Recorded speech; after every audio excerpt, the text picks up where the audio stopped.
Halo Sobat NBP, kembali lagi di channel Musantek bersama dengan saya, Lydia. Kali ini saya akan membahas tentang apa sih itu API. Kalian pernah nggak berpikir bagaimana caranya suatu website bisa mengirimkan data yang begitu banyak? Apakah dibuat satu persatu? Atau dimasukin ke dalam database satu persatu? Nah, jadi kita akan mengetahui bagaimana cara membuatnya itu melalui video kali ini. Jadi saksikan terus videonya ya.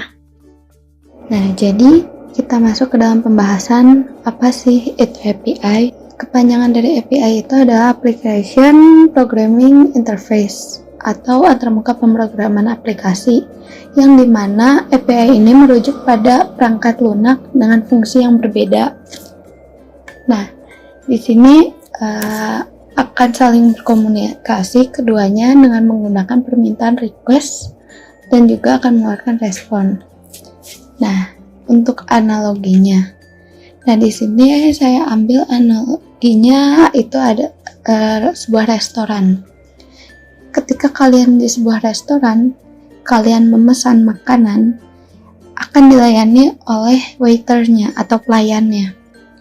Nah, ketika kalian sudah memesan makanan, waiter itu akan menyampaikan pesan kalian ke bagian kitchen atau ke bagian yang memasaknya. Ketika yang bagian masaknya sudah selesai, maka dia akan mengirim lagi kepada waiter untuk diantarkan kepada kalian. Analoginya adalah kalian itu sebagai front end-nya dan kitchen itu atau dapur itu sebagai back end-nya, yang dimana waiter itu dapat dianalogikan sebagai API-nya. Kemudian di sini terdapat jenis-jenis API. Nah, di sini ada public API yang pertama. Kalau public API itu untuk API-nya dia secara public, jadi open source, bisa digunakan oleh siapa saja. Kemudian di sini ada private API.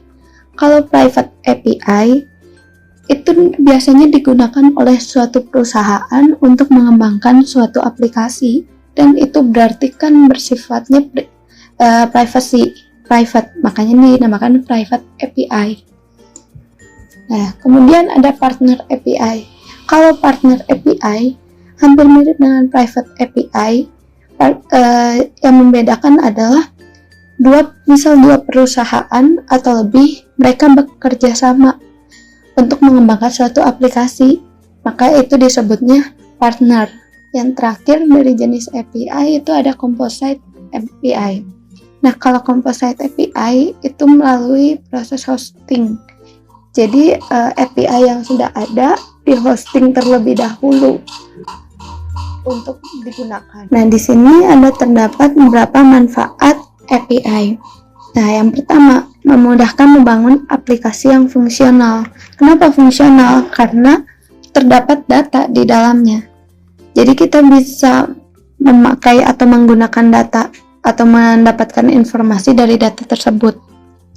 Kemudian di sini yang kedua adalah pengembangan aplikasi menjadi lebih efisien.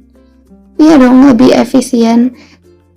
Coba bayangkan kalau misalnya nggak ada API, berarti kan setiap kali kalian bisa membuat suatu website, kalian harus terus-terusan berkomunikasi dengan bagian back-end-nya kan untuk mendapatkan respon, dan itu sangat tidak efisien gitu. Jadi dengan adanya API kalian tidak perlu harus menghubungi terus di bagian back-end-nya, tapi kalian bisa mendapatkan responnya sendiri, terus meringankan beban server. Nah, di sini terdapat cara kerja dari API seperti yang tadi yang sudah dijelaskan di bagian analogi. Di sini itu adalah sebuah website atau aplikasi.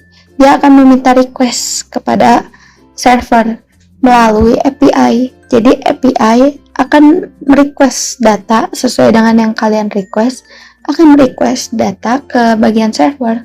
Kemudian server akan menyiapkan data itu. Ketika data itu sudah ditemukan, maka server itu akan mengirimkan respon kepada kalian atau kepada pengguna itu melalui API. Jadi responnya apa dikirimkan lewat API dan ditampilkan ke dalam website atau aplikasi kalian. Mungkin itu aja dari saya. Semoga pembelajaran kali ini bisa kalian pahami dan kalian nggak perlu lagi pusing atau bingung tentang apa itu API. Sekian dari saya. Terima kasih.